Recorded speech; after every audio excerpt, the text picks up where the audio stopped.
নমস্কার, আমি অরূপ চক্রবর্তী চলে এলাম আবার আমার ইউটিউব চ্যানেল অরূপ সি। আপনাদের সকলকে স্বাগত। ভালো লাগলে চ্যানেলটি অবশ্যই আপনার বন্ধুদের সাথে শেয়ার করবেন, লাইক, কমেন্ট এবং সাবস্ক্রাইব করতে ভুলবেন না।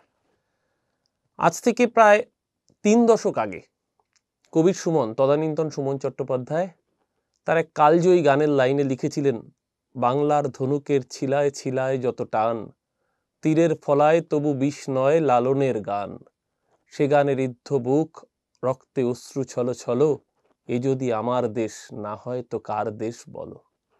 যেই দেশের উদ্দেশ্যে এই গান, সেই বাংলাদেশ আজকে আক্ষরিক অর্থেই রক্তাক্ত। বাংলাদেশের রাজপথ ছাত্রদের রক্তে ভিজে যাচ্ছে। যখন আমরা এই আলোচনা করছি, ইতিমধ্যেই প্রায় শতাধিকের কাছাকাছি মানুষ সেখানে মৃত্যুবরণ করেছেন। বাংলাদেশে বিস্তীর্ণ অঞ্চলে অঘোষিত কারফিউ, ইন্টারনেট পরিষেবা বন্ধ, বিদেশে থাকা পরিজন তারা স্বদেশের মানুষের সাথে যোগাযোগ করতে পারছেন না।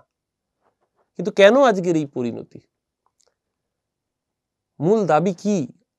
কেন সেখানকার ছাত্র সমাজ আজকে রাস্তায় রাজপথে নামছেন এবং তাদের প্রাণ যাচ্ছে প্রাণ সব পক্ষের? কত হাজার মরলে তবে মানবে তুমি শেষে, বড্ড বেশি মানুষ গেছে বানের জলে ভেসে। ছাত্রদের মূল দাবি ছিল বাংলাদেশে যে সংরক্ষণ পদ্ধতি, সেই সংরক্ষণ পদ্ধতির বিরোধিতা করে 2017-18 থেকে ছাত্ররা রাস্তায় নেমেছিলেন। বাংলাদেশের সংরক্ষণ পদ্ধতিতে প্রায় 56% যে কোনো চাকরির কোটা রিজার্ভ থাকতো বিভিন্ন ক্ষেত্রে, অর্থাৎ সাধারণ যারা ছাত্রছাত্রী মেধার ভিত্তির থেকেও বেশি অগ্রাধিকার সেখানে সংরক্ষণের আওতায় যারা ছিলেন তাদের ক্ষেত্রে অগ্রাধিকার অনেক বেশি। আসুন দেখে নিই একটু কিভাবে এই সংরক্ষণের অগ্রাধিকার ঠিক করা হতো। মুক্তিযোদ্ধা, তাদের পরিবার, তাদের উত্তরসূরিদের জন্য 30% সংরক্ষণ, 10% সংরক্ষণ মহিলাদের জন্য, আরো 10% সংরক্ষণ বিভিন্ন জেলা ভিত্তিক সংরক্ষণ সেখানে রাখা হতো। অর্থাৎ 30, 10, 40, 10 আরো 10, 50, মোট 50% সংরক্ষণ এখানেই। এর বাইরে বিভিন্ন উপজাতি জনজাতিদের জন্য 5% এবং প্রতিবন্ধীদের জন্য 1% সংরক্ষণ, অর্থাৎ 56%। মানে কোনো চাকরি সেখানে তার নিয়োগ হলে 56% ক্ষেত্রে মেধা তারা দ্বিতীয় সারিতে, কোটা তারা প্রথম সারিতে। এর বিরুদ্ধে বিরাট আন্দোলন, ছাত্র আন্দোলন সংগঠিত হয় এবং সেই আন্দোলনকে, দাবিকে মান্যতা দিয়ে শেখ হাসিনার সরকার তারা সেই সংরক্ষণ পদ্ধতি বাতিল হয়ে নতুন মডিফিকেশন করে উপজাতিদের জন্য 5% এবং প্রতিবন্ধীদের জন্য 1%, অর্থাৎ মাত্র 6% সংরক্ষণ তারা চালু করেন। 2021 সালে এই নিয়ে একটা মামলা হয়। 7 জন মুক্তিযুদ্ধের পরিবার তারা হাইকোর্টে গিয়ে আবেদন করেন এবং হাইকোর্টের রায়ে আবার সেই পুরনো সংরক্ষণ প্রথা ফিরে আসে।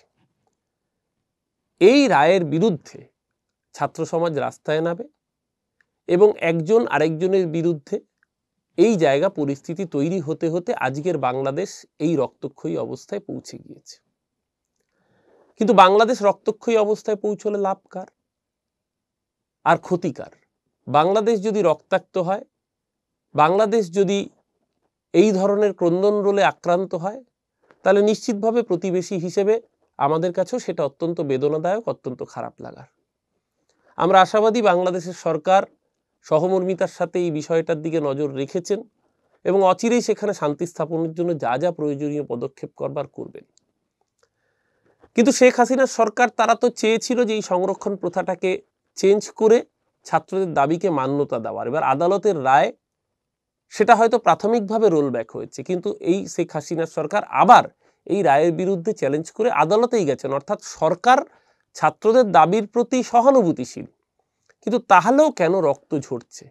কেন এই রক্তক্ষরণকে থামানো যাচ্ছে না? তাহলে কি এর পিছনে সত্যি সত্যি যে বিচ্ছিন্নতাবাদী শক্তি, যে জামাতের কথা বারবার করে বলা হচ্ছে, যে বিএনপি এবং জামাতের অক্ষশক্তির জোট, তারা এই জায়গাটাকে কাজে লাগিয়ে একটা অস্থিরতা তৈরি করতে চাইছে? কারণ আমরা জানি বাংলাদেশের বুকে যদি একটি স্টেবল সরকার তারা যদি সেখানে পারফর্ম করে, যাদের সাথে ভারতবর্ষের সম্পর্ক ভালো, যাদের সাথে অন্য বহিরাষ্ট্রের সম্পর্ক ভালো, তাহলে বাংলাদেশের যে রক্তক্ষয়ী ইতিহাস, সেই ইতিহাসের পুনরাবৃত্তি হয় না, যেটা বিগত কয়েক দশক ধরে আমরা দেখেছি। সেই পরিস্থিতিটা যদি নষ্ট হয়ে যায়, তাহলে লাভ কাদের? লাভ মৌলবাদীদের, লাভ উগ্রপন্থীদের। আর যদি বাংলাদেশ শান্ত থাকে, তাহলে লাভ বাংলাদেশ সহ সমস্ত প্রতিবেশী রাষ্ট্রের। তাই খুব স্বাভাবিকভাবেই আমরা একজন ভারতবর্ষের নাগরিক হিসেবে আমাদের চাহিদা থাকবে বাংলাদেশে এই রক্তের হোলি খেলা বন্ধ হোক। বাংলাদেশ এই রক্তস্নাত অবস্থায় দেখতে আমাদেরও ভালো লাগে না। আমরা যারা ভারতবর্ষের নাগরিক, বিশেষ করে আমরা যারা পশ্চিমবাংলার নাগরিক, যারা আমরা বাংলা ভাষায় কথা বলি, আমরা অনেক বেশি একাত্মতা অনুভব করি বাংলাদেশের সাথে। তাই বাংলাদেশের বুকে রক্তক্ষরণ হলে কোথাও একটা আমাদের কাছেও সেটা বাড়তি যন্ত্রণাদায়ক বই কি।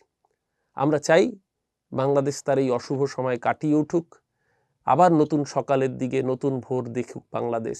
যে বাংলাদেশ একটা সময় জিডিপিতে অন্যান্য অনেক দেশের থেকে এগিয়ে যাচ্ছে, যে বাংলাদেশের বস্ত্রশিল্প সারা পৃথিবীতে তারা শাসন করার জায়গায় চলে এসছে, যে বাংলাদেশ আস্তে আস্তে তারা ঘুরে দাঁড়াচ্ছেন। এটা তো ঘটনা।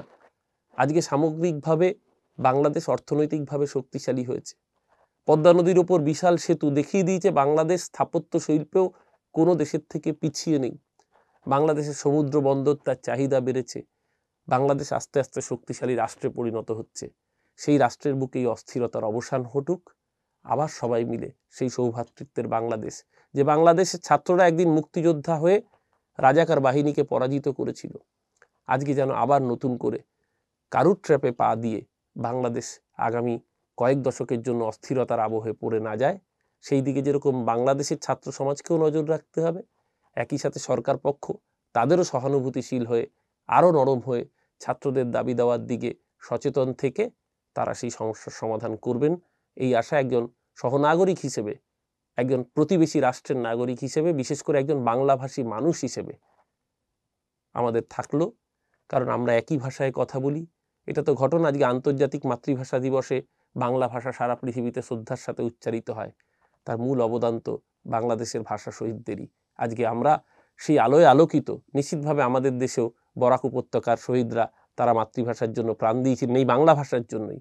বাংলাদেশ একটা জাতি গঠিত হয়েছে ধর্মের ভিত্তিতে নয়, শুধু ভাষাকে প্রাধান্য দিয়ে। বাংলাদেশই সারা পৃথিবীকে পথ দেখিয়েছিল যে ধর্মের ঊর্ধ্বে উঠেও একটা জাতি একটা ভাষার জন্য লড়াই করে একটা আলাদা দেশ তৈরি করা যায়। সেই বাংলাদেশ, আমার বিশ্বাস, বাংলাদেশ হারতে পারে না, বাংলাদেশ হেরে যাবে না, বাংলাদেশ জিতবে।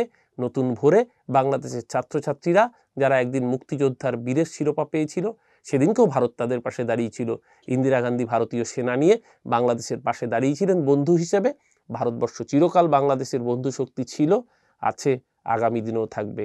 ভালো থাকুক বাংলাদেশ, সেরে উঠুক বাংলাদেশ একজন সহনাগরিক হিসেবে, এটাই আমাদের সমস্ত ভারতীয়র কামনা। নমস্কার।